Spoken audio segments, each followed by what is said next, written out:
Semoga alhamdulillah. Wahai para santri, apa kabarnya?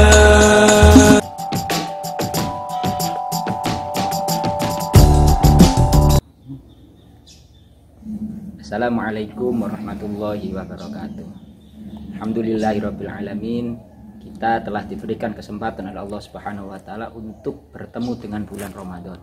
Bulan yang banyak sekali keberkahan dan penuh dengan kemuliaan.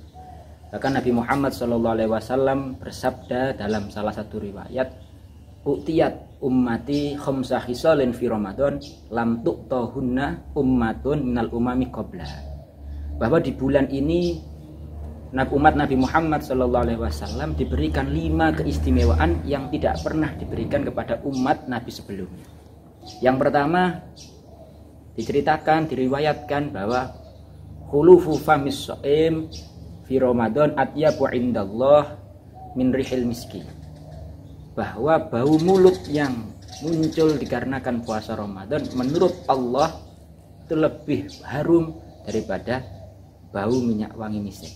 Hal ini menunjukkan ada keistimewaan di dalam bulan Ramadan yang notabene ketika dipandang secara naluriah, dipandang secara pola pikir manusia, hal itu adalah hal yang sangat menjijikkan.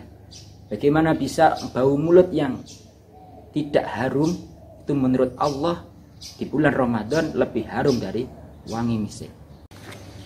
Yang pertama, dalam riwayat tersebut dijelaskan khulufu famis shaim atyabu indallah min rihil miski. Bahwa bau mulut orang yang berpuasa menurut Allah itu lebih harum dari minyak misik. Kenapa bisa demikian? Dalam hikmahnya, ketika bau mulut manusia itu dirasa tidak sedap, maka akan secara otomatis membuat manusia itu lebih banyak diam. Mereka akan tidak mengucapkan hal-hal yang tidak perlu. Itu salah satu hikmah. Jadi kita tidak akan mengucapkan kata-kata yang memprovokasi, tidak mengucapkan kata-kata yang mengandung hibah, ngerasani orang lain atau yang selainnya. Dan juga di dalam keistimewaan itu kita dapat melihat bagaimana hal yang secara naluriah manusia itu dianggap menjijikkan itu berubah menjadi sebuah kemuliaan di sisi Allah Subhanahu wa taala.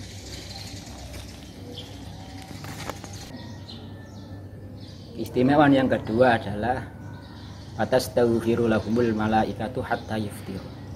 Bagaimana kita tahu malaikat adalah makhluk yang diciptakan oleh Allah tanpa hawa nafsu dan tidak pernah bermaksiat sedikit pun kepada Allah Subhanahu wa taala. Maka makhluk yang tidak pernah bermaksiat itu mempunyai potensi doa-doanya dikabulkan. Dan di dalam kemuliaan yang kedua dikatakan bahwa selama umat Muhammad SAW itu berpuasa, maka selama itulah malaikat selalu mendoakan agar dosa-dosa umat Nabi Muhammad yang berpuasa itu dimaafkan oleh Allah Subhanahu wa taala. Selanjutnya adalah kemuliaan di dalam bulan Ramadan, wa tusaffatu fihi maradatus syayatin. Di mana di bulan itu setan-setan yang selama ini mengganggu kita, yang selama ini menjadi musuh kita itu dibelenggu oleh Allah Subhanahu wa taala.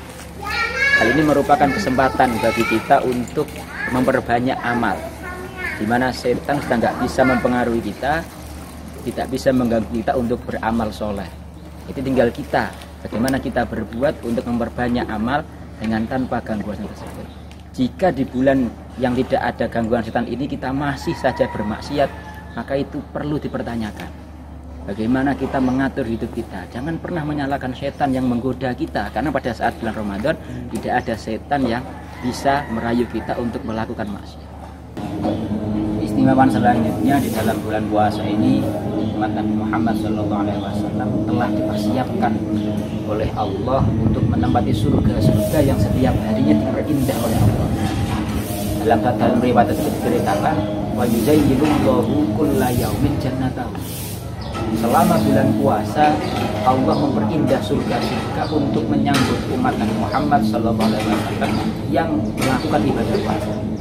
Hal ini menunjukkan bahwa puasa itu memiliki nilai spiritual yang sangat tinggi.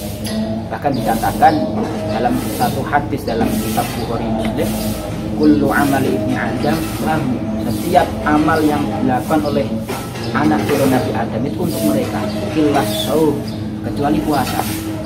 Fa innahu li wa ana ujzi bihi, bahwa sesungguhnya puasa itu untukku dan aku akan membalas apa yang mereka lakukan.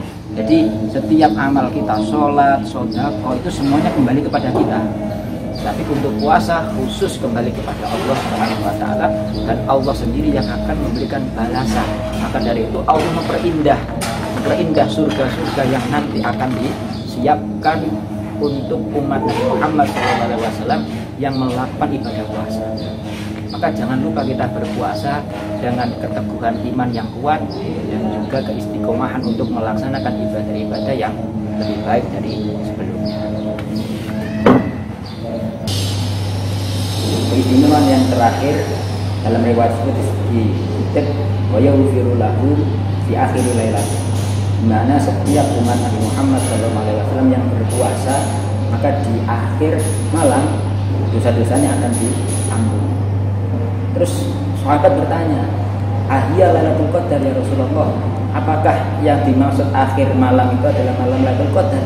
Beliau mengatakan, lah, tidak. Setiap malam yang terdapat di bulan Ramadan, maka umat Nabi Muhammad SAW yang berpuasa di hari itu akan diampuni dosa-dosanya oleh Allah Subhanahu wa taala. Hal ini sudah seharusnya menjadi spirit kita, menjadi semangat kita untuk melakukan ibadah dengan setulus-tulusnya. Bahkan dalam riwayat lain disebutkan, man shoma ramadhana imanan wa ihtisaban ghufira lahu ma taqaddama min dhanbihi. Barang siapa yang berpuasa semata-mata karena ridha Allah dan semata-mata untuk mendapatkan pahala darinya, maka akan diampuni dosa-dosanya. Maka sebagai penutup, kita sudah seharusnya sebagai rasa syukur bahwa kita adalah umat Nabi Muhammad SAW, kita melakukan ibadah puasa dengan sungguh-sungguh dan memperbanyak amalan-amalan yang dapat mendekatkan kita kepada Allah Subhanahu wa taala.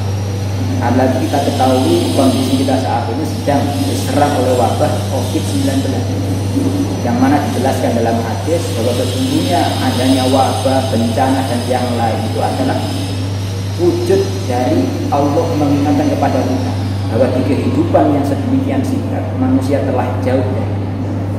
Kurang lebihnya mohon maaf. Ihdinas siratal mustaqim. Assalamualaikum warahmatullahi wabarakatuh. Pantas al-hikmah, semoga barokah, alhamdulillah.